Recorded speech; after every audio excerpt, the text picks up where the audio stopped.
2018년 2월 첫 번째 주일에 2018년도 우리나라 사람들의 삶의 방식, 삶의 스타일, 라이프 스타일은 어떤 것들이 있을까 하는 것을 가지고 설교를 했던 적이 있습니다. 그때 2월 첫 주일에 드렸던 말씀 중에 하나가 2018년도 우리나라 사람들의 삶의 스타일, 라이프 스타일 중에 나타나는 하나의 특징이 욜로 라이프를 꿈꾸는 삶을 살게 된다, 그런 말씀 드렸던 것 꼭 기억하시는지 모르겠습니다. 이 욜로라고 하는 말은 영어로 YOLO 이렇게 표현하는 단어죠. 영어 풀로 이렇게 기록해 보면 You only drive once라고 하는 그 단어의 첫 자를 딴 겁니다. 그래서 단 하나뿐인 너의 인생, 뭐 이런 뜻인데, 실제적으로 이 욜로 라이프를 꿈꾼다라고 하는 말은 단 한 번뿐인 나의 인생에 있어서 불확실한 미래를 위해서 현재의 모든 것을 포기하고 또 불확실한 미래에 내가 잘 살겠다는 생각을 가지고 현재 일상에서 많은 것들을 그야말로 내려놓고 사는 것이 아니라, 비록 그 불확실한 미래에 조금 부족하게 될지라도, 모자라게 될지라도 현재의 작은 기쁨, 소소한 기쁨이나 즐거움을 위해서 오늘에 충실하면서 살겠다. 이게 바로 욜로 라이프의 핵심 내용입니다. 물론 조금 전에도 말씀드렸지만 현재의 즐거움, 현재의 작은 어떤 즐거움을 위해서 미래의 삶을 완전히 포기한다, 그런 뜻은 아니에요. 미래에 조금 부족해질지라도 현재의 즐거움이나 현재의 그 작은 기쁨을 누리기 위해서 미래 것을 조금 내려놓겠다, 그런 의미가 욜로 라이프를 꿈꾸는 것이죠. 그로부터 3년의 시간이 지났습니다. 특히 코로나 바이러스라고 하는 그야말로 전대미문의 일들을 우리가 당하면서 사람들의 삶의 방식에 정말로 많은 변화들이 일어나게 되었는데, 그 중에 하나가 바로 이 욜로 라이프를 꿈꾸던 욜로족들의 삶의 변화가 일어나기 시작했다는 거예요. 어떤 변화가 일어났는가 하면 극단적 개인주의적 경향들이 삶에서 나타나기 시작했다는 겁니다. 이 극단적 개인주의 경향이라고 하는 것을 우리가 영어로 표현하면 extreme individualism이라고 그렇게 표현할 수가 있어요. 뭐 아주 개인주의적 성향이 아주 극대화되는 것, 뭐 좀 더 말하면 이기주의화 되어지는 거죠. 그런데 이 개인주의는 이기주의하고는 조금 좀 다른 개념이기는 해요. 그런데 어쨌든 간에 사람들이 다른 사람들이 어떻게 살든지 그냥 나만 홀로 행복하면 돼 라고 하는 그런 생각을 가지고 살아가는 것들이 나타나기 시작했다라는 겁니다. 바로 이 극단적 개인주의의 시대를 저는 오늘 뭐라고 표현하고 싶은가 하면 나홀로주의의 시대이다, 그렇게 좀 표현을 해보고 싶어요. 순수 우리말로 나홀로족을 추구하면서 살아가는 시대다, 그렇게 말씀을 드리고 싶습니다. 자, 그렇다고 한다면 이 극단적 개인주의, 곧 나홀로족들이 추구하는 삶의 방식은 어떤 것이냐라는 거예요. 이 극단적 개인주의자들인 나홀로족들이 추구하는 삶의 방식의 가장 중요한 핵심은 딱 한 가지예요. 뭔지 아십니까? 세상에 믿을 사람 아무도 없다. 이거는 제가 굉장히 온건하게 표현한 거고요. 세상에 믿을 놈 하나도 없다. 이게 나홀로족의 삶을 추구하는 사람들이 가지고 있는 전형적인 생각이라는 겁니다. 이 세상에 믿을 놈 하나도 없다라는 말을 뒤집어서 얘기하면 세상에 믿을 것은 누구밖에 없다? 나밖에 없다라는 말이기도 해요. 그래서 이게 지독히도 개인주의적 성향을 나타내고 있는 생각이라는 것입니다. 자, 문제는 이 세상에 믿을 것 아무것도 없고 세상에 믿을 수 있는 것은 오직 나뿐이라고 하는 이런 생각에 사로잡히게 되면 이런 사람들에게서 나타나는 전형적인 영적 현상들이 있어요. 영적 그 문제들이 있다라고 하는 것이죠. 그것이 무엇인지 아십니까? 극단적 개인주의적 성향 혹은 나홀로 살겠다고 하는 나홀로족의 특징들에서 나타나는 영적 현상은 바로 뭐냐면 내 생각에 옳은 대로 살아가는 거예요. 여러분들 사사기 21장 25절의 말씀을 같이 한번 읽어보실까요? 사사기 21장 25절입니다.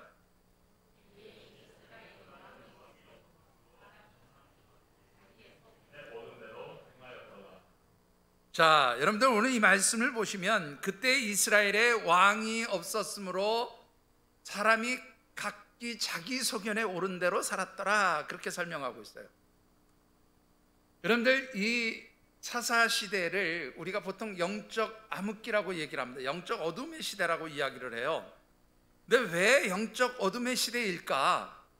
이 사사시대를 영적 어둠의 시대라고 그렇게 우리가 말할 수 있는 근거가 바로 오늘 이 본문 말씀입니다. 우리가 참고 말씀으로 읽었던 바로 이 사사기 21장 25절의 말씀이에요.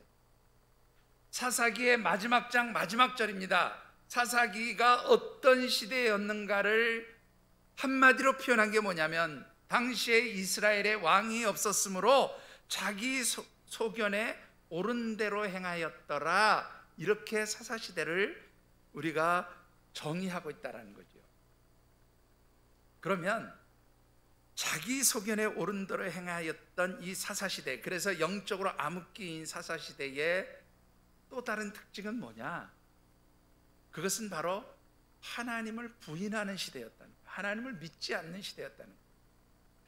여러분들 이 사사시대의 왕은 누구였어요? 이스라엘 백성들의 왕은, 사사시대 이스라엘 백성들을 통치하시고 다스리는 분은 하나님이셨어요. 그런데 이스라엘 백성들이 하나님을 없다라고 생각하면서, 왕이 없다고 생각했다는 건 다른 말로 표현하면 하나님이 없다고 생각하면서 누구 마음대로 살았다는 거예요. 자기 마음대로, 자기 생각에 옳은 대로 그렇게 살았다는 거예요. 여기에는 다른 사람의 생각 듣지 않았다는 겁니다. 그냥 내가 원하는 대로, 내가 살고 싶은 대로 그렇게 살았다, 그런 말이에요. 여러분들 어떻습니까? 내가 옳은 대로, 내가 원하는 대로, 내가 하고 싶은 대로 살아가는 이것이 바로 영적 암흑기의 특징인 거예요. 이렇게 본다면 여러분들 이 사사시대나 오늘 우리가 살고 있는 시대나 사실 별반 다르지 않다고 그렇게 보여져요. 왜 그렇습니까? 조금 전에도 말씀을 드렸지만 나 홀로 족이라고 표현되어지는 그러한 개인주의의 시대의 사람들의 생각과 삶의 방식은 누구예요? 그냥 내 마음대로 살고 싶다는 거예요. 내 뜻대로 살고 싶다는 거예요. 내 생각대로 살고 싶다는 것이 전형적인 특징이기 때문이라 하는 것입니다. 이러한 세상 속에서 오늘 하나님의 자녀된 우리 성도들은 어떻게 살아가는 것이 정말로 하나님 백성답게 살아가는 것일까라는 것이 우리의 고민입니다. 자, 2월 달에 우리가 함께 묵상하는 말씀의 주제 한번 읽어보실까요? 자, 제가 오늘 떼겠습니다. Fight or Flight의 시대. 예, 한 번 더 읽어보시죠. Fight or Flight의 시대. 예, 그야말로 앞서서 말씀드렸던 대로 전대미문의 사건이지요. 이 코로나 바이러스로 인해서 우리의 삶의 환경, 삶의 자리에 많은 변화들이 일어났다는 것입니다. 그런데 이 삶의 변화들 가운데서 오늘 세상 사람들은 무엇을 결정해야 되는가 하면, 파이트, 싸울 것이냐, 우리의 변화된 환경과 부딪히고 싸우고 그래서 이 변화된 환경을 뛰어넘는 삶을 살아갈 것이냐, 아니면 플라이트, 날아간다는 뜻도 있지만 피한다는 뜻도 있죠. 도망간다는 뜻도 있죠. 우리의 변화된 환경과 상황 속에서 그냥 싸우는 게 아니라 적당히 피하고 몸살이고 그러면서 이 환경에 적당히 순응하면서 살아갈 것이냐, 이것을 결정해야 되는 시대가 되었다는 것이죠. 그런데 중요한 것은 그렇게 변화된 환경과 상황들 속에서 우리가 싸울 것이냐, 도망갈 것이냐, 피할 것이냐, 이것을 결정짓는 것에서 우리 그리스도인들도 예외는 아니라고 하는 겁니다. 우리 신앙인들은 이 변화된 세상의 환경 속에서 어떻게 살아가야 할 것인가, 이 변화된 환경 속에서 하나님의 백성으로서 이 변화된 환경을 어떻게 뛰어넘을 것인가, 아니면 도망갈 것인가, 이것을 결정해야 되는 시대라는 겁니다. 그래서 어떻게 살아야 할까, 어떻게 하나님 기뻐하시는 삶을 살 수 있을까, 그것을 주제로 우리가 말씀을 묵상하면서 2월 첫 번째 주일에는 그런 말씀을 드렸어요. 요즘 세상 사람들의 삶의 방식, 트렌드의 전형적인 첫 번째 특징이 뭐라고요? 세이프티 퍼스트 시대, 즉 안전제일주의 시대, 안전우선주의 시대라고 말씀을 드렸어요. 그래서 사람들은 자기의 건강을 지키기 위한 것으로부터 시작해서 정말로 편안하고 안전한 삶을 살기 위해서 자꾸 어떻게 해요? 보호하는 거죠. 감싸는 거죠. 이런 시대를 우리가 살아가고 있는데, 이런 시대 속에서 하나님의 백성들은 정말로 안전한 삶이 어디에 있느냐? 우리의 구원의 산성이고 도움이시고 방패가 되시는 하나님의 도우심을 간구하는 것, 그것이 바로 세상 사람들과 다르게 안전함으로 살아가는 방법이라는 말씀을 드렸습니다. 두 번째 주일에는 마치 놀이동산에서 롤러코스터를 비롯한 여러 가지 놀이기구를 찾아다니면서 즐기는 것처럼, 그렇게 이 세상 속에서 재미와 흥미거리, 놀거리, 즐길거리를 찾아서 수시로 삶의 방식들이 변하고 또 삶의 어떤 자리에서 이것저것을 찾아다니는 그러한 시대가 또한 우리가 살고 있는 이 시대의 특징이라는 말씀을 드렸어요. 그래서 이런 시대, 놀이거리, 재미거리, 흥미거리를 찾아다니면서 이리저리 떠돌아다니는 그런 세상 속에서 하나님 백성들의 살아가는 삶의 방식은 가장 견고하고 확실한 것, 곧 하나님을 붙들고 살아야 한다는 말씀도 드렸습니다. 그리고 지난 주일, 세 번째 주일에는 코로나 바이러스로 인해서 우리 모든 사람들의 관계가, 만남이 단절되어지고 또 그로 인해서 따뜻한 인간의 정, 인간의 손길을 갈망하는 그런 휴먼 터치의 시대가 바로 이 시대의 또 하나의 특징이라는 말씀을 드렸고요. 이런 휴먼 터치, 인간의 정과 인간의 손길을 그리워하는 세상 속에서 하나님의 자녀된 성도들은 우리를 회복하시고 치유하시는 하나님의 손길을 갈망하며 살아야 한다는 그런 말씀을 드렸습니다. 오늘 마지막 네 번째로 드리고 싶은 말씀은 극단적 개인주의의 시대, 곧 나홀로족들의 시대를 살아가는 하나님의 백성들은 어떻게 사는 것이 하나님 백성답게 사는 것인가? 그것은 바로 예수 그리스도의 지체됨을 갈망하면서 살아야 한다는 말씀을 드리고 싶습니다. 오늘 우리에게 주신 하나님의 말씀은 여러분들이 잘 아시는 대로 사도 바울이 고린도 교회에 보낸 첫 번째 편지 가운데 한 부분입니다. 특별히 이 말씀은 오늘 이 시대에 특별히 극단적 개인주의, 나홀로족들이 판을 치고 살아가는 이 시대에 공동체의 중요성을 아주 분명하게 우리에게 말씀해 주고 있습니다. 특별히 주신 말씀을 묵상하는 가운데 사랑하는 우리 모든 하늘샘 가족들과 우리 하늘샘 교회가 주님의 몸된 공동체로서 건강해지고 또 그래서 행복하고 즐거운 그러한 우리 신앙 공동체가 되어지기를 주님의 이름으로 축원합니다. 자, 앞서도 말씀드렸지만 세상 사람들의 삶의 방식, 곧 극단적인 개인주의의 시대, 나홀로족의 시대를 살아가는 하나님의 백성들이 살아가야 할 삶의 방식은 무엇일까? 앞서도 말씀드린 대로 예수님의 지체, 곧 교회의 머리가 되신 예수 그리스도의 지체된 그러한 성도의 의식을 가지고 살아야 한다는 말씀을 드리고 싶습니다. 본문 27절의 말씀을 우리 같이 한번 받들어 읽어보겠습니다. 너희는 그리스도의 몸이요 지체의 각 부분이라. 자, 여러분들, 사도 바울이 고린도 교회 성도들에게 편지를 보내면서 뭐라고 말씀하고 있는가 하면 너희는 교회의 머리 대신 그리스도의 몸이며 또한 그 몸을 구성하는 지체다, 그렇게 말씀하고 있어요. 자, 왜 사도 바울이 고린도 교회에 편지를 보내면서 이런 말을 썼을까라는 것이지요. 사도 바울이 고린도 교회를 세운 시기는 제2차 전도 여행 중이었던 주후 대략 50년대 초, 그러니까 주후 50년, 50 뭐 한 1, 2년 뭐 이 어간에 고린도 교회를 세우게 됩니다. 고린도 교회를 개척하고 그것에서 하나님의 말씀을 전하다가 이제 이 사도 바울이 고린도 교회를 떠나서 새로운 선교지를 향해 나가게 되는데, 사도 바울이 이 고린도 교회를 개척하고 또 그렇게 다른 지역으로 떠나면서 고린도 교회에 대한 소식을 듣고 고린도 교회에게 편지를 쓰죠. 그게 바로 고린도전서, 첫 번째 편지가 고린도전서인데, 개척을 하고 고린도 교회 성도들에게 편지를 보냈던 요 시기가 바로 주후 50년대 초반의 일이었어요.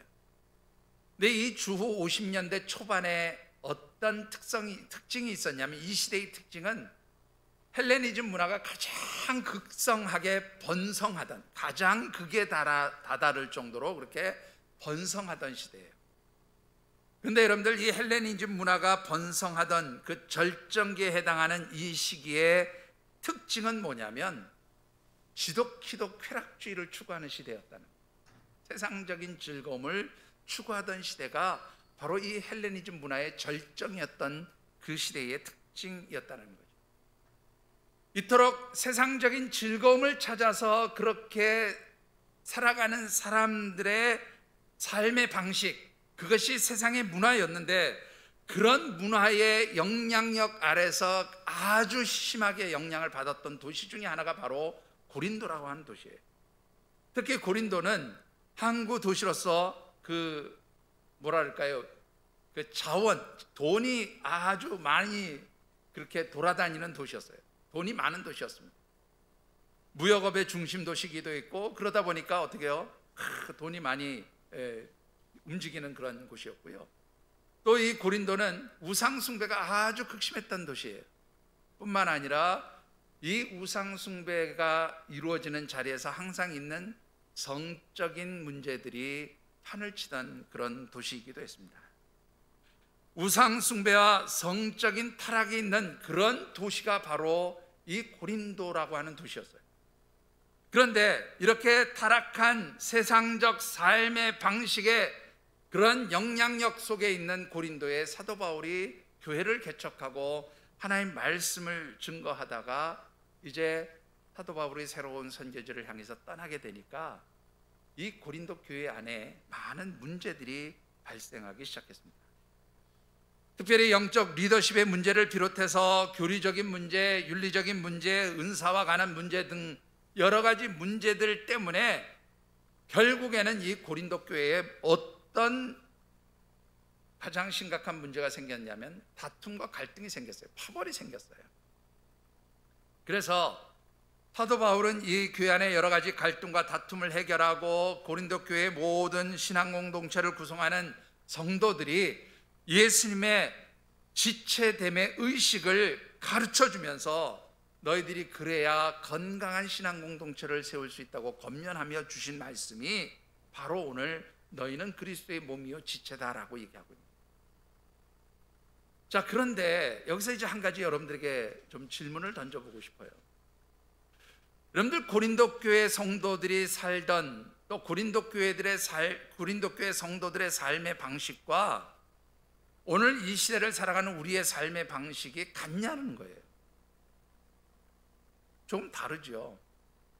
당시에 그들은 세상적인 어떤 쾌락을 추구하는 그 속에서 하나님의 백성으로서 믿음을 지키려고 하다 보니까 신앙적으로 서로 다른 것 때문에 갈등이 생기고 불편함이 생겼지만, 오늘 우리들이 살고 있는 시대는 그런 문제가 아니고 세상적인 즐거움을 찾는 것에는 같다고 할 수 있을지 몰라도 오늘 우리가 심각하게 생각하는 문제는 개인주의적인 문제라고 얘기를 했거든요.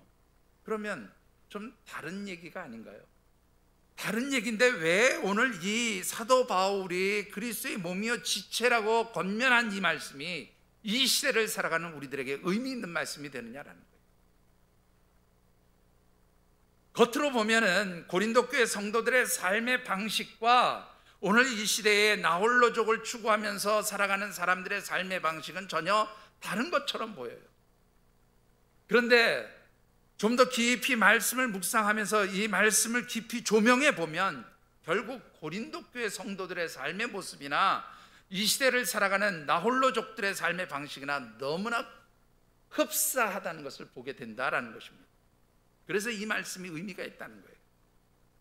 자, 어떤 점이 닮아 있습니까? 잠시 극단적 개인주의, 곧 나홀로족의 삶을 추구하는 사람들에게서 나타나는 삶의 특징들을 한번 살펴보면 좋겠어요. 여러분들, 이 나홀로족으로 그렇게 나 혼자 그냥 행복하게 살면 된다, 믿을 사람 아마도 하나도 없으니까 나만 믿고 그냥 내 삶, 내가 살아가는 것, 나의 즐거움을 위해서, 나의 행복함을 위해서 내가 알아서 살면 돼, 이게 바로 나홀로족의 삶의 특징이에요. 그런데 이 나홀로족인 사람들이, 나홀로족을 추구하는 사람들에게서 나타나는 세 가지 특징들이 있어요. 첫 번째 특징이 뭐냐면, 앞서 말씀드렸어요. 세상에 믿을 사람, 믿을 놈 하나도 없다. 누구만 믿을 수 있다? 나만 믿을 수 있다 그랬잖아요. 근데 이 사람들이 믿는 게 한 가지가 더 있어요. 뭔지 아십니까? 세상에 믿을 놈은 하나도 없어. 나밖에 믿을 사람 없어. 그런데 한 가지 더 믿을 수 있는 게 있어. 뭘까요, 여러분들? 바로 그거예요. 돈은 믿을 수 있다라고 생각하면서 사는 게 나홀로족의 삶을 추구하는 사람들의 특징인 거예요. 그러면 여러분들, 우리나라 사람들이 정말로 그렇게 돈돈돈 하면서 살까요? 어떻게 생각하십니까? 그런 것 같으세요? 여러분들, 제가 재미있는 통계 하나를 가져왔는데요. 작년 2월 1일부터 시작해서 7월 15일까지 5개월 보름 정도의 시간이죠. 이 기간 동안에 우리나라에서 재테크와 주식 투자로 돈을 벌 수 있는 방법을 알려주는 서적이 다른 해보다 93%가 더 많이 팔렸다는 거예요. 이 5개월 보름 동안에. 그러니까 무슨 말인가 하면, 평상시에는 1년 동안 100권이 팔렸다면 작년 2월 1일부터 7월 15일 요 사이에는 평상시에 100권 팔리던 것에다가 플러스 몇 권이 더 팔려요? 93권이 더 팔렸다, 그런 얘기예요. 그냥 이거를 제가 좀 여러분들 이해하기 쉽도록 책 권수로 말씀드렸는데, 93% 돈 버는 방법을 알려주는 책이 많이 팔렸다는 거예요. 더 증가했다는 거예요. 그것뿐인 줄 아십니까, 여러분들? 같은 기간에 돈 버는 방법을 알려주는 신간서적, 주식이나 재테크 방법을 알려주는 신간서적이 몇 종이 출간이 됐냐면 267종이 출간이 됐어요. 그리고 2020년 상반기, 바로 같은 기간에 우리나라 주식시장 역사상 가장 많은 신규 계좌가 개설되어진 게 작년이었다는 거예요. 그래서 재밌는 단어가 하나 만들어졌어요. 주린이라는 단어가 나왔어요. 주린이. 무슨 말인지 아십니까? 주식을 처음 시작하는 초보자들을 주식 어린이, 주식에 처음 시작하는 어린이 같은 사람, 그래서 나온 단어가 주린이래요. 주린이. 네? 여러분들은 혹시 주린이 아니십니까? 여러분들, 이토록 사람들이 돈이 있어야 살 수 있다고 생각하면서 살아가요. 이게 바로 나밖에 믿을 것이 없다고 살아가는 세상 사람들의 삶의 방식이라는 거예요. 자, 두 번째는요, 세상에서 나밖에 믿을 것이 없다라고 생각하는 이 사람들이 나타내는 또 하나의 특징은 뭐냐면 건강 우선주의예요. 앞에 것을 물질 물질 우상주의, 물질 만능주의, 물질 만능주의라고 표현한다면, 돈이 최고다라고 말하는 것을 물질 만능주의라고 한다면, 두 번째 나오는 특징은 뭐냐면 건강 우선주의예요. 건강해야 나 혼자 잘 먹고 잘 살 거 아니에요, 그죠? 그러니까 건강을 위해서 모든 것을 투자하는 그런 시대가 됐다는 거예요. 특히 이 코로나 바이러스 때문에 우리가 만나지도 못하고 관계를 맺지 못하니까 사람들이 어디로 나가기 시작해요? 자연으로 나가기 시작하고 자연에 가서 운동하는 것을 즐기기 시작했다는 거예요. 그래서 여러분들 요즘에 유튜브를 보시면요, 아주 많은 내용 중에 하나가 뭐냐면, 차 가지고 자연에 나가서 차에서 숙박을 하면서 어떻게 이 주말을 놀고 즐기느냐, 뭐 이런 유튜브 내용들이 아주 상당한 부분을 차지하고 있죠. 또 재밌는 것은 이런 통계도 있어요. 지난 100년 동안에 세상 전체 사람들, 그러니까 지구촌 모든 사람들이 가장 많이 입었던 옷, 가장 많이 구입해서 입었던 일상복이 뭔지 아십니까, 여러분들? 무엇이었을 것 같아요? 예? 가장 사람들이 편안하게 일상적으로 입는 옷, 어떤 옷일까요? 예? 예, 청바지였대요. 청바지가 지난 인류 역사상 100년 동안에 가장 많이 팔린 옷이랍니다. 그런데 2010년도 이후부터 조금씩 변화가 일어나더니 작년에 우리나라 경우에서는 청바지보다 더 많이 팔린 게 있어요. 뭔지 아십니까? 바로 레깅스라고 불리우는 옷이 가장 많이 팔렸어요. 여러분들, 이 레깅스가 이렇게 왜 쫙 달라붙는 옷이잖아요. 예? 왜 이 레깅스 입습니까? 운동하는데 뭐가 걸리적거리고 불편한 게 있으면 안 되니까 쫙 달라붙는 옷을 입죠. 그러니까 이 레깅스가 가장 많이 팔리고, 레깅스를 일반 일상복으로 입기 시작했다는 말은 사람들이 그만큼 운동하고 건강하게 사는 것을 중요하게 여기기 시작했다는 뜻이기도 해요. 자, 세 번째 특징은 무엇입니까? 세상에 믿을 건 나밖에 없다라고 생각하는 이 나홀로족들에게서 나타나는 특징 중에 세 번째는요, 나 자신만이 할 수 있는 컨텐츠를 개발해서 그것으로 나의 능력과 가치를 상승시키겠다, 나의 능력과 가치를 최고로 만들어내겠다라는 생각을 가지고 산다는 거예요. 왜 그럴까요? 왜 내 능력과 가치를 최고로 만들겠다라고 생각하는 겁니까? 이유는 딱 한 가지예요. 그래야 돈을 벌 수 있으니까. 내 능력이 뛰어나고 나의 가치가 정말로 나의 몸값이 올라가야 어떻게 해요? 수익이 많이 생긴다는 거죠.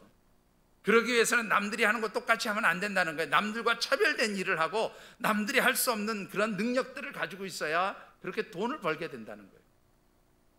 그 대표적인 예가 여러분들 유튜브죠. 여러분들 요즘에 개인 영상 시대라고 얘기를 하는데, 이 개인 영상을 통해서 돈을 벌기 위해서 사람들이 아주 다양한 컨텐츠를 만들어서 제작을 하고 사람들한테 보여줍니다. 여러분들 보셨습니까? 우리나라 상위 20위권의 유튜버들이 1년에 벌어들이는 돈이 평균 7억이래요. 독특한 컨텐츠를 개발해서 그것을 개인 방송으로 만들면서 1년에 얼마를 벌어들여요? 7억을 벌어들인다는 거예요. 바로 이런 것들을 추구하는 시대가 되었다는 겁니다. 이게 바로 나홀로족들이 살아가는 삶의 방식이라는 거예요. 자, 그러면 지금 돈밖에 믿을 것이 없고 건강하게, 그래서 운동해야 된다, 건강하게 살기 위해서 운동해야 되고, 나의 능력, 내가 할 수 있는 어떤 그러한 것들을 정말로 최고도로 개발해서 나의 가치, 나의 몸값을 올리고 그래서 나의 수익을 늘리겠다, 이렇게 생각하면서 살아가는 사람들의 삶의 모습을 우리가 영적으로 분석해 보면 어떤 문제가 있다고 생각하십니까? 영적인 측면에서 이 세상 사람들의 삶의 방식을 보면 딱 한 가지예요. 첫 번째는 하나님 없어도 나는 살 수 있다라는 생각이에요. 하나님 없어도 살 수 있다. 내가 가진 힘과 능력으로, 내가 가진 물질로, 내가 가진 재능과 능력으로 그렇게 하나님 없이도 나는 잘 살 수 있어, 그렇게 살아가는 것이 내 삶의 목표야, 이렇게 말하는 것이 바로 지금 현재 이 시대의 삶의 특징인 거예요. 그래서 앞서 말씀드렸던 대로 사사시대와 우리 시대가 비슷하다는 겁니다. 그리고 지금 우리가 살고 있는 이 시대가 바로 고린도 교회 성도들의 모습과 다르지 않다라는 거예요. 왜 다르지 않은지는 조금 이따 다시 설명드리겠습니다. 두 번째로는요, 하나님 없이 살 수 있다라고 하는 이 말 가운데는 또 하나 어떤 의미가 담겨져 있냐면, 인간의 전형적인 교만한 특성이 담겨져 있다. 하나님 없이 살 수 있다, 내 능력으로, 내 힘으로, 내 가치로, 내가 가진 물질로 살 수 있다라고 하는 이것은 바로 무엇을 의미하는가 하면 인간 능력의 만능을 주장하는 거예요. 한마디로 하나님 앞에 지독히도 교만한 인간의 모습을 보여주고 있다는 것입니다. 이게 바로 요즘 우리 시대의 특징이에요. 나홀로족은 결국 하나님을 부인하는 사람들이고, 나홀로족은 사실은 어찌 보면, 영적으로 보면 하나님 앞에 교만한 사람들입니다. 나 혼자 잘 살 수 있다고 생각하는 사람. 자, 그런 이 시대의 모습과 고린도 교회의 모습은 그러면 어떤 측면에서 닮아 있느냐라는 거죠. 자, 본문으로 돌아와서 고린도 교회의 모습을 한번 살펴보시죠.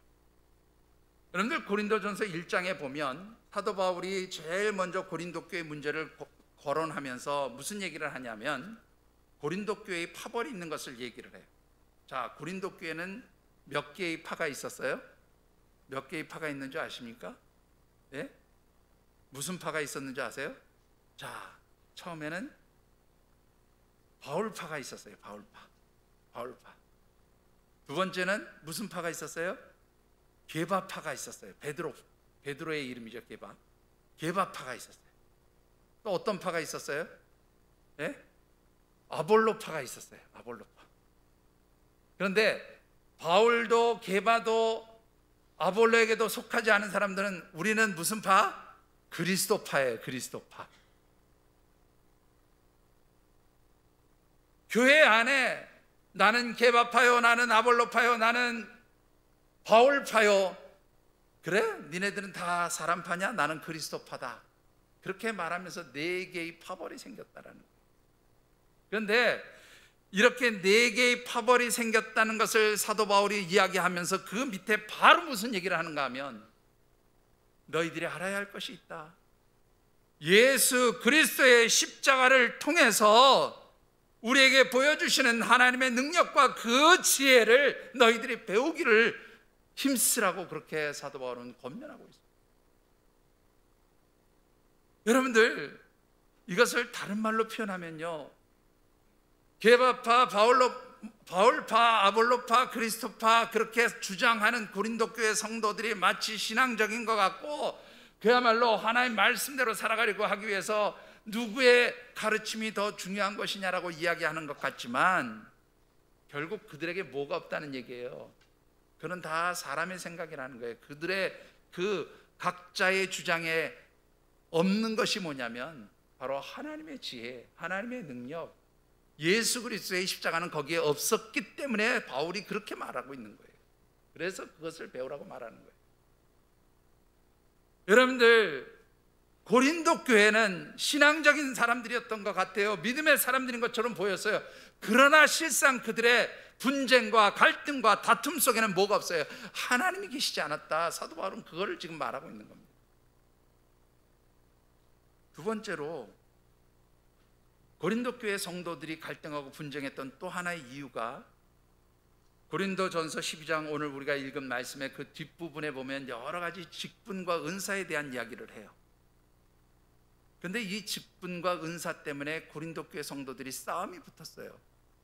어떤 싸움이요? 야, 네가 가진 은사가 더 센 거고 좋은 거냐? 내가 가진 은사가 더 세고 좋은 거냐? 여러분들 어떻습니까? 누구의 은사가 더 좋고 강하고 뛰어난 은사고 최고의 은사입니까? 하나님이 고린도 교회 성도들에게 여러 가지 은사들을 주셨던 것은 누구의 은사가 더 뛰어나고 좋은 것이어서 네가 더 잘났다, 아니면 네가 더 잘났다, 이거 판가름하라고 주신 게 아니었다라는 거죠. 하나님께서 고린도 교회 성도들에게 여러 가지 은사를 주신 것은 그 은사를 통해서 어떻게 해요? 그리스도의 몸된 교회를 건강하게 만들려고 하나님 그런 은사를 주셨다는 거예요. 그런데 누구 은사가 더 좋은 은사냐, 네 은사냐 내 은사냐, 서로 자기가 가진 은사에 좋고 더 뛰어남을 그렇게 주장하면서 싸움이 벌어지니까 사도 바울이 고린도전서 13장에 무슨 얘기를 하고 있어요? 그런즉 내가 사람의 방언과 천사의 말을 할지라도 무엇이 없으면, 사랑이 없으면 소리나는 구리와 울리는 꽹과리가 되고, 내가 예언하는 능력이 있어도 또 모든 비밀과 모든 지식을 알고 산을 옮길 만한 믿음이 있어도 내게 사랑이 없으면 아무것도 아닙니다. 무슨 말이에요? 하나님이 없는 것뿐만이 아니라 너희들이 영적으로 너무 교만하다는 거예요. 하나님이 은사를 주신 건 너희들 높아지라고 주신 것이 아니라는 거예요. 낮아져서 섬겨서 주의 몸된 교회를 건강하게 만들라고 주셨는데, 너희들은 그 은사를 가지고 네가 잘났니 내가 잘났니 하나님 앞에 너무나 교만한 모습을 보이고 있구나. 그것을 너희들이 버려야 한다고 그렇게 지금 권면하고 있는 거예요. 그러면 고린도 교회의 특징 두 가지가 나오죠. 뭐예요? 하나님이 없고 영적으로 교만한 거예요. 자, 그러면 여러분들 요즘 이 시대와 고린도 교회의 특성, 어떤 공통점이 있는지 발견하십니까? 바로 하나님 없이 사는 거예요. 영적으로 하나님 앞에 교만하게 사는 거예요. 바로 이것이 이 시대나 고린도 교회 성도들이나 가지고 있었던 문제다, 그런 얘기입니다. 여러분들 어떻게 생각하십니까? 이 나홀로족들, 하나님 없이도 내가 많은 돈이 있으면, 내게 능력이 있고 힘이 있으면, 건강이 있으면 나 혼자 잘 먹고 잘 살면서 행복하게 즐겁게 살 수 있다라고 하는 이 생각, 이 영적 교만과 하나님 없는 이 불신앙적인 생각에 어떤 문제가 있는 겁니까, 여러분들? 여러분들, 이 나홀로족들이 가지고 있는 큰 착각이 하나 있어요. 여러분들 시편 133편 1절의 말씀을 같이 한번 받들어 읽어보겠습니다. 보라, 형제가 연합하여 동거함이 어찌 그리 선하고 아름다운고. 형제가 연합하여 동거한다는 말이 무엇입니까? 한마디로 모든 하나님의 백성들이 함께 더불어서 공동체를 이루면서 살아가는 것, 그것이 어때요? 선하고 아름답다, 그렇게 말씀하고 있어요. 선하고 아름답다는 말을요, 히브리어 원문 성경에 보면 뭐라고 되어 있냐면 얼마나 행복하고 즐거운 일인가, 그런 뜻이에요. 우리말로는 선하고 아름답다 이렇게 번역했지만 히브리어 성경에는 그게 원뜻이 뭐냐면 즐겁고 행복한 일이다, 그렇게 말합니다. 여러분들, 진짜 즐거움은 나 홀로 살 때 즐거워지는 게 아니에요. 진짜 즐거움은 더불어서 함께 살아가는 곳에 진짜 즐거움이 있고 진짜 행복이 있다고 말씀하는 거예요. 그렇기 때문에 사도 바울은 너희가 그리스도의 몸이요 그리스도의 몸을 이루는 지체들의 의식을 가지고 하나가 되어 살아야 한다, 그렇게 지금 권면하고 있는 겁니다.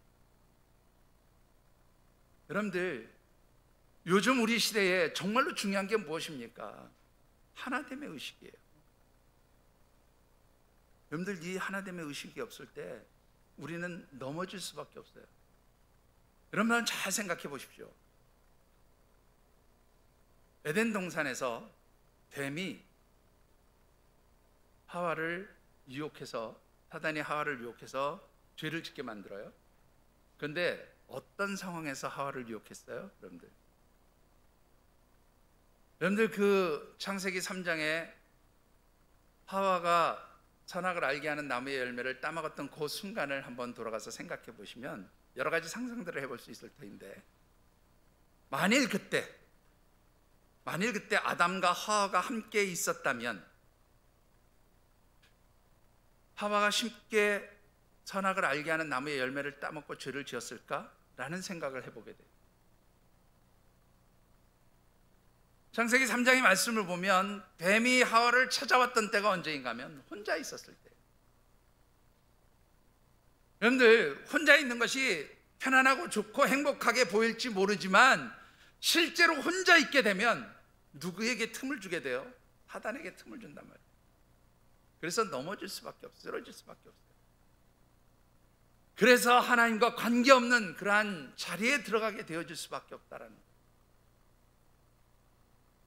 오늘 우리 사랑하는 하늘샘 가족들은 정말로 홀로 살아가는 것보다는 신앙 공동체 안에서 하나님이 우리에게 허락하신 이 아름다운 믿음의 공동체 안에서 더불어서 함께 살아가는 그리스도의 교회의 머리가 되신 그리스도의 몸된 지체의식을 가지고 그렇게 살아가고 또 그렇게 살아가기를 갈망하는 그러한 아름다운 역사가 있게 되기를 주님의 이름으로 축원합니다. 자, 그렇다면 어떻게 살아가는 것이 지체됨의 의식을 가지고 살아가느냐는 거예요. 어떻게 살아가는 것이 정말로 예수님의 제자답게 그리스도의 택하심을 받아 하나님의 자녀, 하나님의 백성된 성도답게 살아가는 것이냐라는 겁니다. 우리가 지체됨의 의식을 가지고 살아가는 것에는 세 가지 필요한 요소가 있음을 보게 돼요. 첫 번째는 뭐냐면 내 주변에 있는 모든 하나님의 백성들이 없어서는 안 될 꼭 필요한 사람들이라고 그렇게 생각하면서 살아야 된다는 거예요. 자, 여러분들 21절 말씀을 같이 한번 받들어 읽어보시죠. 21절입니다. 눈이 손더러 내가 너를 쓸 데가 없다 하거나 또한 머리가 발더러 내가 너를 쓸 데가 없다 하지 못하리라. 자, 여러분들 보십시오. 우리 몸에 여러 기능을 가진 지체들이 있어요. 근데 그 지체들 하나가 여러 가지의 멀티한 기능을 가지고 살아가도록 되어 있습니까? 요즘에 굉장히 중요하게 생각하는 것이 멀티플의 시대라 그러죠. 그런데 우리 몸에 멀티플의 시대가 가능하다고 생각해서 우리 몸이 멀티플의 시대로 그렇게 살아갈 수 있어요, 여러분들? 눈이 듣는 것도 하고 눈이 뭐 말하는 것도 하고 그렇게 할 수 있냐는 거예요. 우리 몸에 있는 여러 지체들은 각기 특성이 있어요. 보는 기능을 하는 눈이 있고 냄새를 맡는 코의 기능이 있고 또 들을 수 있는 귀의 기능이 있고 각 지체들의 기능이 다 달라요. 하나의 기능이 모든 것을 함께 할 수 없다라는 거예요. 그래서 어느 것 하나라도 없으면 안 돼요. 다 필요하다는 거죠. 그런데 마찬가지입니다. 우리 주님의 몸된 교회를 이루는 지체된 성도들은 각각 하나님께서 주신 은사가 있어요. 각각 하나님 주신 달란트가 있어요. 각각 하나님 주신 감당해야 될 영적 기능들이 있는 거예요. 그렇기 때문에 성도 한 사람 한 사람이 없어도 되는 사람은 하나도 존재하지 않는 거예요. 모두가 다 귀한 거예요. 모두가 다 필요한 사람이에요. 모두가 다 하나님이 필요해서 우리 공동체에 심어놓으신 사람들이라는 것입니다. 그렇기 때문에 우리 성도 한 사람 한 사람은 서로가 서로에게 필요한 존재임을 고백하시면서 살아갈 수 있어야 한다는 거예요. 여러분들 인정하십니까? 자, 우리 같이 한번 얘기해 보실까요? 성도님은 내게 꼭 필요한 사람입니다. 네? 한번 해보세요.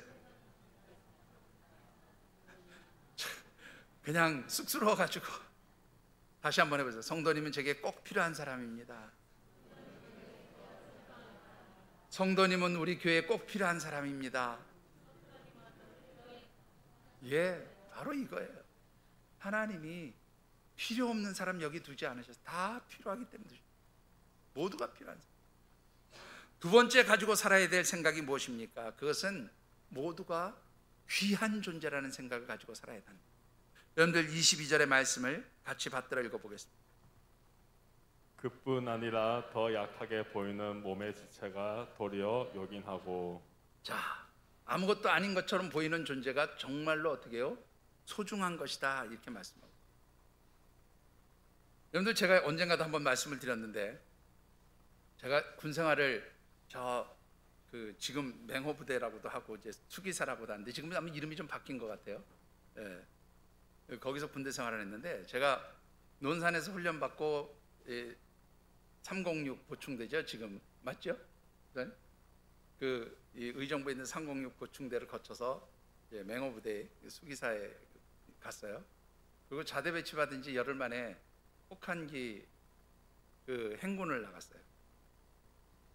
이제 2박 3일 동안 200km를 걷는 그런 훈련이었는데, 당시 그 코스 중에 저기 지금 경기도 가평에 있는 명지산을 통과하는 그런 이제 행군 코스였는데, 그 코스 중에 명지산이 이 눈이 얼마나 많이 와서 쌓였냐면, 이게 걸으면 거의 허리까지 이 눈에 빠질 정도로 그렇게 눈이 많이 왔어요, 그날. 그런데 너무 이 눈이 많이 와가지고 병사들이 행군을 하는 게 힘들고 어려우니까 대대장이 이건 도무지 훈련이 계속돼서는 안 되겠다, 중단했으면 좋겠다. 그러고 사단에 이제 그렇게 건의를 했더니 사단에서 뭐라고 명령이 왔냐면, 야, 군인이 눈 온다고 전쟁 안 하냐? 그냥 훈련해, 밀어붙여, 그랬어요.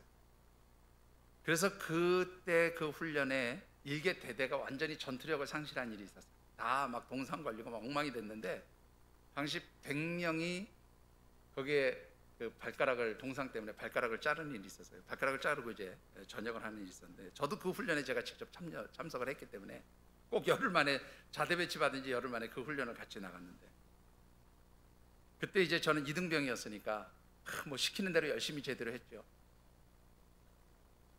나중에 훈련이 끝나고 나서 그 동상 때문에 이제 이 발가락을 자르는데, 거기에 사병 중에 하나가 엄지 발가락을 한 5mm? 5mm까지는 안 될까요? 동상 때문에 이게 문제가 생기니까 한 2, 3mm 잘랐을까요? 그렇게 이제 그걸 잘라냈죠. 동상 때문에 상한 부위를. 그리고 전역을 했어요. 제가 생각할 때 군대 막 입대했을 테니까, 야, 발가락 요만큼 자르고 전역하는 것도 괜찮겠다, 솔직히 그런 생각을 했었어요. 근데 나중에 보니까요, 이해가 안 됐던 건, 야, 그만큼 발가락 잘랐다고 왜 전역을 시키지? 그런 생각을 했어요. 근데 보니까 이 엄지발가락 조금 잘랐는데 그 다음부터 이 사람이 잘 걷지를 못하는 거예요. 왜 그런지 아세요? 이 엄지발가락에 우리 체중의 70%가 실린대요. 그러니까 엄지발가락에 문제가 생기니까, 조금 문제가 생긴 거예요. 많이도 아니에요. 조금 문제가 생겼는데 그 사람이 제대로 건강한 삶을 살 수 없게 된 거예요. 그래서 전역을 했어요. 여러분들, 작은 것처럼 보여요. 아무것도 아닌 것처럼 보여요. 그런데 그 작은 것이 없으면 어떻게 해요? 건강할 수 없다는 거예요. 여러분들, 우리 신앙 공동체 안에 없어도 될 만큼 귀하지 않은 존재는 하나도 없어요. 여러분들이 볼 때는 저 사람은 아무것도 할 수 없어, 저 사람은 별로 잘할 수 있는 게 없어, 그렇게 생각할지 모르지만 하나님은 그 사람을 귀하게 여기시고 보내셨어요. 왜? 그가 해야 될 일이 있기 때문에. 그가 없으면 그 공동체가 건강해지지 못하기 때문에 하나님 그래서 그 사람을 심어놓으시고, 나홀로 시대를 살아가는 우리 하나님의 백성들은 그래서 분명히 가져야 될 게, 내 주변에 있는 성도들이, 지체들이 정말로 귀한 존재임을 서로 고백하셔야 합니다. 한번 해보시죠. 성도님은 제게 소중한 존재입니다. 더 크게요. 성도님은 제게 소중한 분입니다.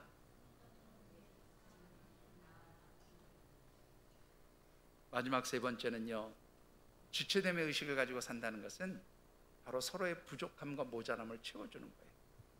23절 말씀을 같이 받들어 읽어보겠습니다.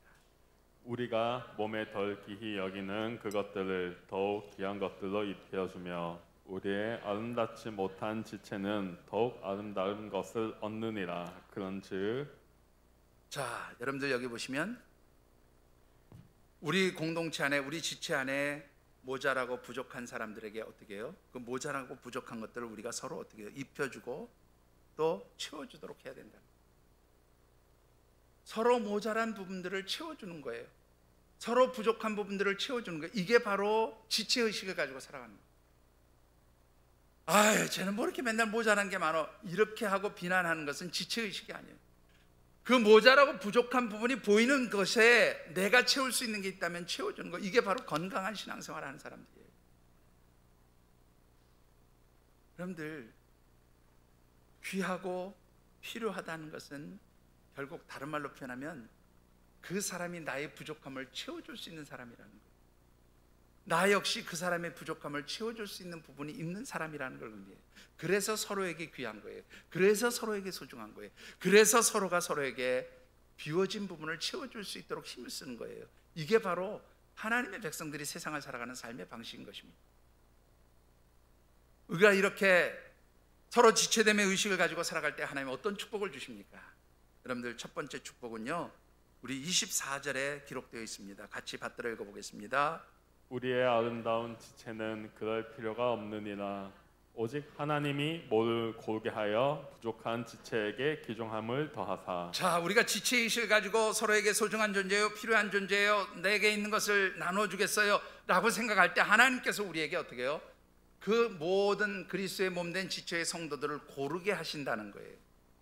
고르게 하시면서 여기 뭐라 그랬냐면 부족한 지체에게 귀중함을 더해 주셨다. 여러분들, 하나님 보실 때 부족하지 않은 사람 하나도 없어요. 그렇죠? 다 부족해요.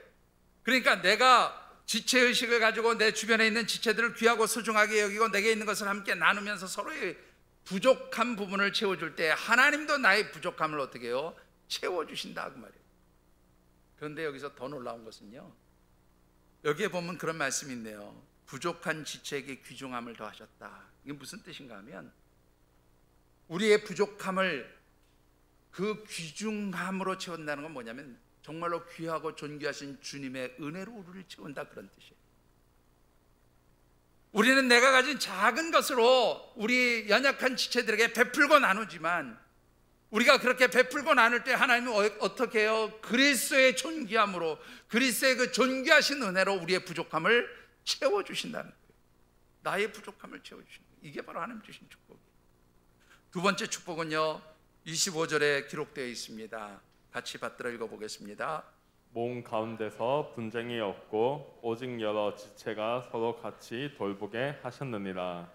여러 지체가 서로 돌보게 하셨다라는데, 이 돌보다라는 말이요, 원문에 보면 메림노신이라고 하는 단어를 써요. 메림노신. 이 메림노신이라는 단어가 어디에 나와 있냐면 마태복음 6장에 보면, 그런즉 너희는 무엇을 먹을까 마실까 입을까 염려하지 마라, 근심하지 마라, 그럴 때 쓴 단어가 이 메림노신이에요. 그러니까 여러분들, 문장이 좀 이상해요. 서로 돌보다라는 말을 원문의 뜻을 보면 서로 근심하라, 서로 염려하라, 그런 말이 돼버리죠. 무슨 뜻입니까?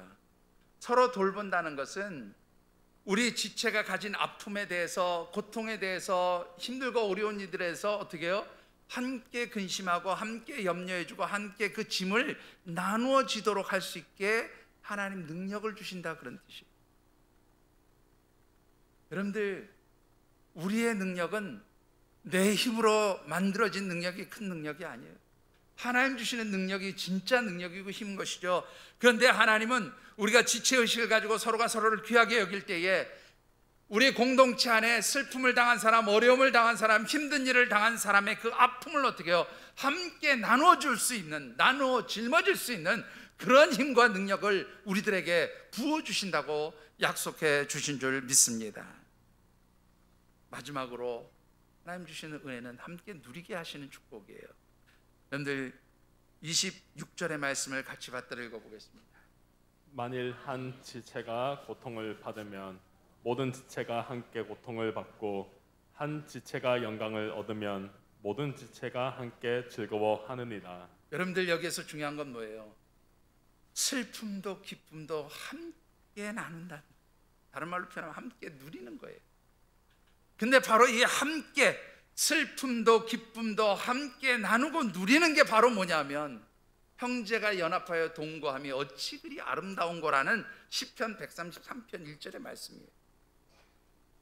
그래서 이 시편 133편 1절의 말씀대로 우리가 지체의식을 가지고 그렇게 서로를 귀하게 소중하게 필요한 존재로 여기면서 서로를 베풀고 나눌 때 하나님 주시는 은혜로 우리의 공동체가 진정으로 행복하고 기쁨의 공동체가 되어질 것이다라는 거예요.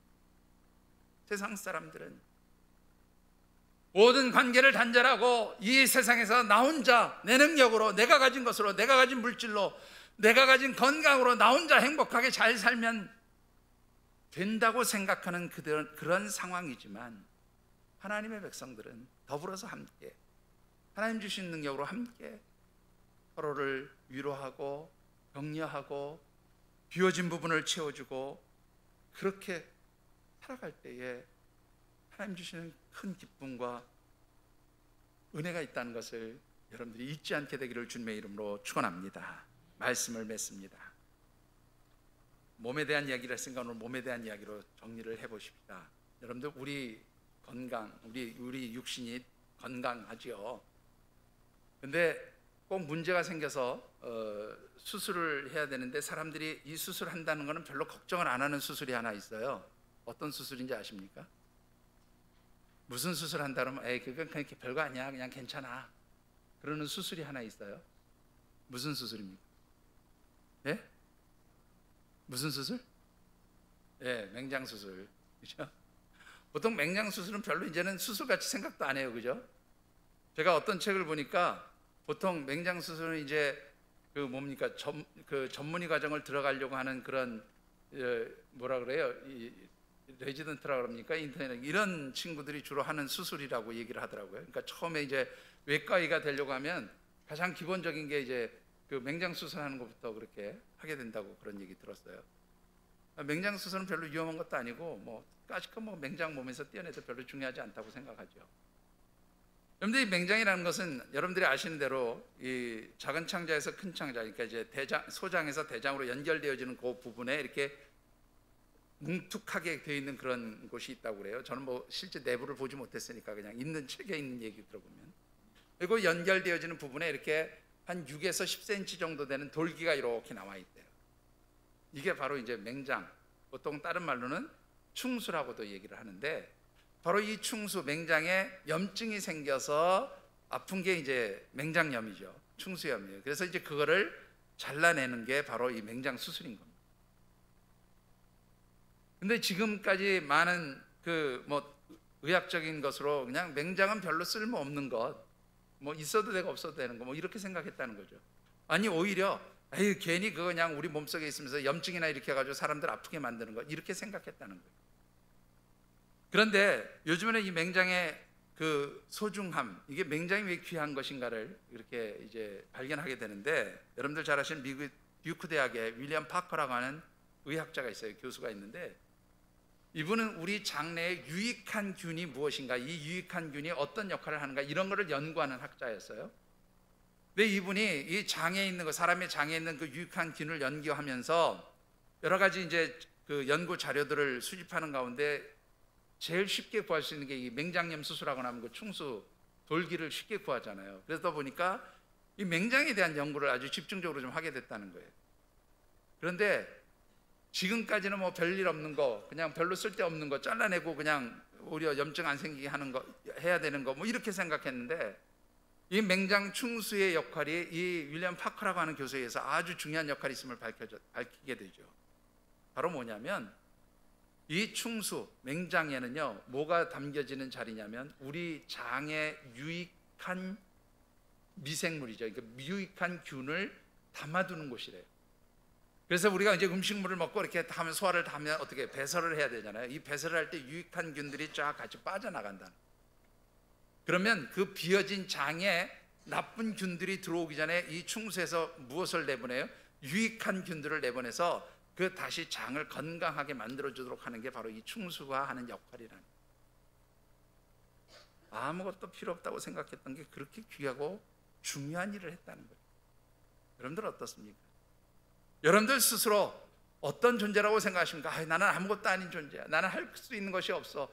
나는 그냥 교회에 그냥 앉아있다 갈 뿐이야 라고 생각하십니까? 여러분들이 아무것도 아닌 것처럼 생각되어지는 바로 그 자리가 하나님께서 여러분들을 필요해서 세우신, 보내신 자리임을 잊지 않게 되기를 주의 이름으로 축원합니다. 그래서 여러분들이 가지고 살아가셔야 될 의식 중에 하나는 뭐냐면 나는 하나님께 필요한 존재다. 나는 하나님께서 필요하게, 소중하게, 귀하게 여기시는 존재라고 하는 그 생각을 여러분들이 가지고 사셔야 합니다. 그리고 우리 공동체 안에서도 서로가 서로를 귀하게 여기고 소중하게 여기고 꼭 필요한 사람이라고 여기고 그렇게 살아가셔야 해요. 그럴 때에 바로 이 나홀로 시대를 살아가는 세상 사람들 앞에서 하나님 백성답게 살아가는 차별화된 삶의 모습을 보여줄 수 있게 되어주는 것이라 하는 것입니다. 특별히 이 코로나 시대에 하나님의 백성된 우리 하늘샘 가족들만큼은 정말로 지체됨의 의식을 가지고 그렇게 하나 되기를 힘쓰는 그러한 귀한 믿음의 우리 식구들이 되어주시기를 주님의 이름으로 축원합니다. 우리 같이 주신 말씀을 붙들고 한 달 동안 주셨던 말씀들을 붙들고 잠시 결단하며 기도하는 시간 갖겠습니다. 하나님, 이 세상은 너무나 급변하면서 하나님이 원하시는 삶의 방식과는 전혀 다른 삶의 방식을 우리에게 강요하고 또 그렇게 살아가라고 말합니다. 그러나 하나님, 2월 한 달 우리에게 주신 말씀을 통해서 이 혼탁하고 어지러운 영적 어둠의 시대에 우리가 어떻게 살아가는 것이 진정으로 하나님 기쁘시게 하는 것이고 하나님이 원하시는 삶의 모습으로 살아가는 것인지 깨닫게 하시니 감사드립니다. 하나님, 참으로 영적으로 저희들이 건강하게 하시고 영적으로 하나님의 도우심을 바라보면서 하나님의 도우심을 구하면서 서로가 서로를 귀하게 여기고 또 우리 하나님의 백성으로서 우리를 온전케 하시고 귀하게 하시는 흔들리지 않는 하나님을 붙들고 그렇게 하나님 백성으로 살아갈 수 있도록 하나님 저희들을 도와주시옵소서. 각자 느끼고 깨달은 대로 결단하며 기도하는 시간 같습니다. 사랑의 아버지 하나님, 하나님의 은혜를 감사합니다.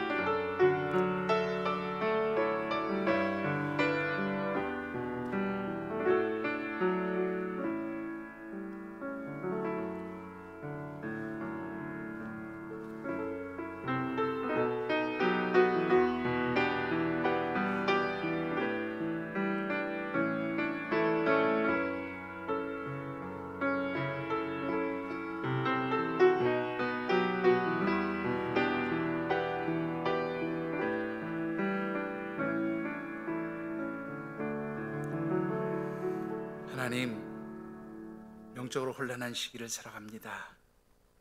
그래서 이 세상은 우리에게 하나님이 원하시는 삶의 방식과는 다른 삶을 살라고 요구하고 강요하고 또 그렇게 살아가는 것이 지혜라고 말하는 그러한 시대 속에서 저희들이 자리하고 있음을 고백합니다. 하나님, 이제 저희들에게 영적 지혜를 주셔서 세상이 원하는 삶의 방식, 세상이 살라고 하는 그런 삶의 스타일로 살아가는 것이 아니라 하나님이 기뻐하시고 하나님이 원하시는 그런 삶의 모습으로 살아가는 진정한 이 시대의 하나님의 백성들, 진정한 그리스도인들로 살아갈 수 있도록 저희들을 도와 주시옵소서.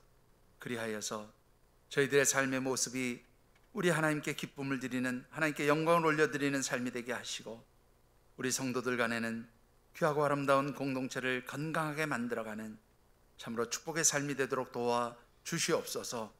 하나님 함께 하시며 또한 도우시기를 간절히 소원합니다. 하나님 붙들어 주시옵소서. 감사함을 드리며 예수님 이름으로 간절히 축복하며 기도드리옵나이다. 아멘.